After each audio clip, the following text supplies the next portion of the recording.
네, 경제부총리께 질문 드리겠습니다. 네.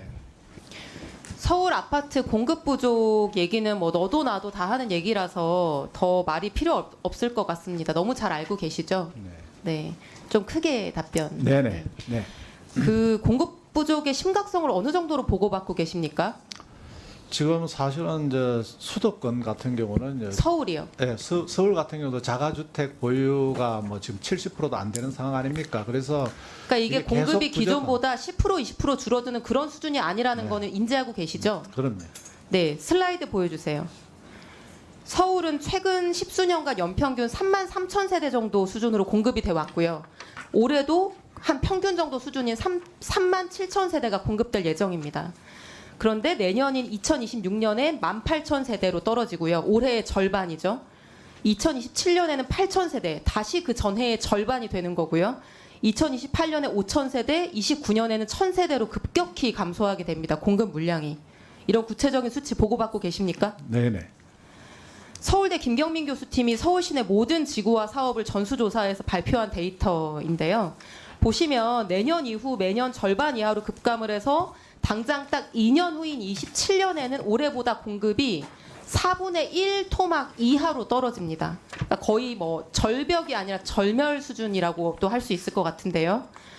아시는 것처럼 아파트가 아무리 뭐 지금 당장 부지 발굴해서 삽둬도 입주까지 한 3, 4년 걸리기 때문에 실행과 효과 사이에 갭이 뭐 3년 이상 있습니다. 네. 그러니까 지난 22년부터 25년 사이에 착공하고 공사가 진행됐어야 되는데 그래야지 이제 26년부터 29년 사이에 실공급이 이루어지는 거죠. 근데 윤석열 정부 3년, 오세훈 시장 3년 동안 아무것도 하지 않고 지금의 이제 이 사태를 만든 겁니다. 그렇죠? 네. 네. 슬라이드. 아파트 공급만 줄어든 게 아닙니다. 아파트와 빌라 합쳐서 몇 개 착공됐는지를 보면 상황이 훨씬 심각한데요. 22년까지 6만 채 이상 꾸준히 착공되던 서울의 주택이 오세훈 시장 들어오고 나서 23년부터 3분의 1 토막이 납니다. 6만 채대에서 2만 채대로 떨어집니다. 그러니까 다시 말해서 서울시는 아파트와 빌라 모두 착공 물량이 3년 전부터 급감해 왔기 때문에 향후 3, 4년간 엄청난 공급 절멸에 맞닥뜨리게 될 수밖에 없다. 이게 지금 객관적인 상황으로 보이고요. 동의하십니까? 예, 아파트라는 게 뭐 하루아침에 만들어지지 않기 때문에 네. 꾸준하게 공급이 돼야 되는 거 동의합니다. 어쨌든 이 새 정부가 수습을 해야 됩니다. 오세훈 시장이랑 협력은 잘 되십니까? 예, 뭐 그렇게 뭐 원활한 것 같지는 않은 것 같아요. 잘 되지 않는다는 평가가 많습니다. 네. 정부 합동 대책이 9월 7일에 발표됐는데 서울시는 9월 29일에 별도로 부동산 대책 내놨습니다. 그거를 보고 이게 엇박자 나는 게 아니냐라는 우려도 하고 있고요. 부총리님, 이번 주에 아까 답변하실 때 정부가 추가적인 부동산 대책 발표할 거다 하셨는데 기사들을 보면 뭐 더 센 부동산 규제가 나온다 뭐 이런 보도들도 지금 나오고 있습니다. 근데 저는 규제는 임시 방편일 뿐이고 지금 서울에는 공급밖에 해결책이 없는 거 아니겠나 이렇게 생각을 합니다. 어떻게 생각하십니까? 예, 의원님 말씀에 전적으로 동감하고 네, 있고요. 왜냐하면요, 부총리님, 네. 서울의 공급 부족은 구조적인 원인이 있기 때문입니다. 첫째는 다음 슬라이드. 서울 인구가 줄어든다고 하는데 세대 수는 늘어나고 있습니다.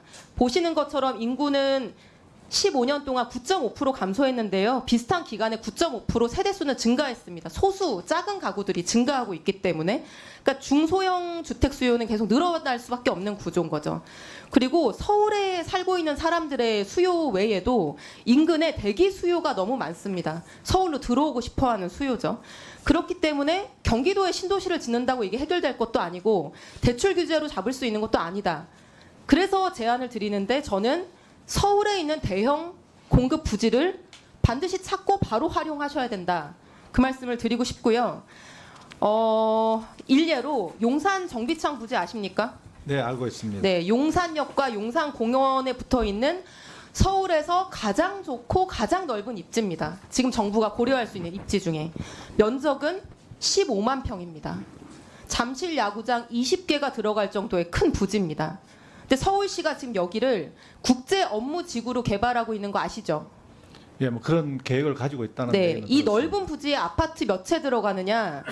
고작 3,500세대. 다음 슬라이드 넘겨주세요. 오피스텔까지 합쳐도 5,300세대에 불과합니다. 이 부지는 원래 대부분이 용도 지역이 주거 지역이 98%였습니다. 근데 오세훈 시장 작년에 이 서울시 랜드마크 만들겠다고 하면서 주거지역 면적을 92% 축소하고 상업지역으로 전환을 시켰거든요. 그래서 심지어 지난달에는 개발계획 변경하면서 6,000세대였던 거를 5,300세대로 오히려 더 줄였습니다. 그리고 나머지는 오피스를 짓겠다.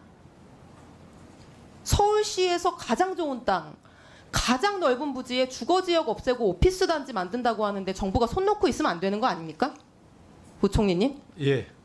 하여튼 이거 저희- 코레일 땅입니다, 부총리님. 네. 코레일 지분이 이 사업 시행에서 70%입니다.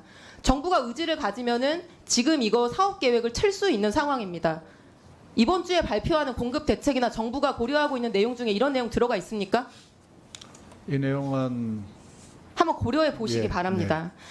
서울대 김경민 교수 분석에 따르면 이 정비창 부지가 15만 평이고 서울시가 용적률을 지금 1000% 준다고 하고 있습니다. 그러면 150만 평 규모가 되죠. 근데 이 중에 3분의 1만 그 좋은 오피스 하고 나머지를 주거지역으로 다시 바꾸면 서민들이 좋아하는 25평짜리 아파트를 2만 채 공급할 수 있다고 합니다. 부총리님. 네.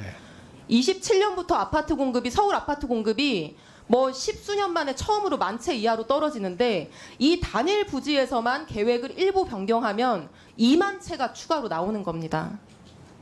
근데 이걸 하지 않고 상징성 랜드마크 저는 이게 어떤 식의 사고방식으로 이런 심각한 상황에서 이런 행정을 할 수 있는지 정말로 이해가 잘 가지 않고요. 다음 슬라이드 보여주시면 실제로 오피스는 공급 폭탄이 예정돼 있습니다. 다음 슬라이드. 지금 연평균 31만 평의 오피스가 쏟아지고 있어요. 뉴욕이나 유럽에서는 공실률이 20%가 넘습니다. 왜냐? AI 전환과 비대면 업무 환경 변화로 인해서 오피스 물량 수요가 줄어들고 있기 때문입니다. 부총리님 이런 내용 아직 고려하지 않으셨다고 한다면은 정부가 개입해서 변경할 수 있는 상황이고 수준이기 때문에 이 용산 정비창 부지 가장 넓고 가장 좋은 부지 우리 서민들을 위해서 서울의 공급 물량 절멸을 막을 수 있게 2만 채가 추가 공급될 수 있도록 진지하게 빠르게 검토해 주시기 바랍니다. 예, 의원님 말씀에 공감하고요. 이 주택은 사실은 공급이 따라줘야 됩니다. 그래서 저희들은 그 9월 7일 발표한 공급도 계속 점검을 해가지고 하루 빨리 공급의 속도를 내려고 하고 있고 오늘 말씀해 주신 이런 부분도 제가 관계부처하고 점검을 해가지고 하여튼 주택으로 공급 가능한 할 수 있도록 하여튼 최선의 노력을 다하겠습니다.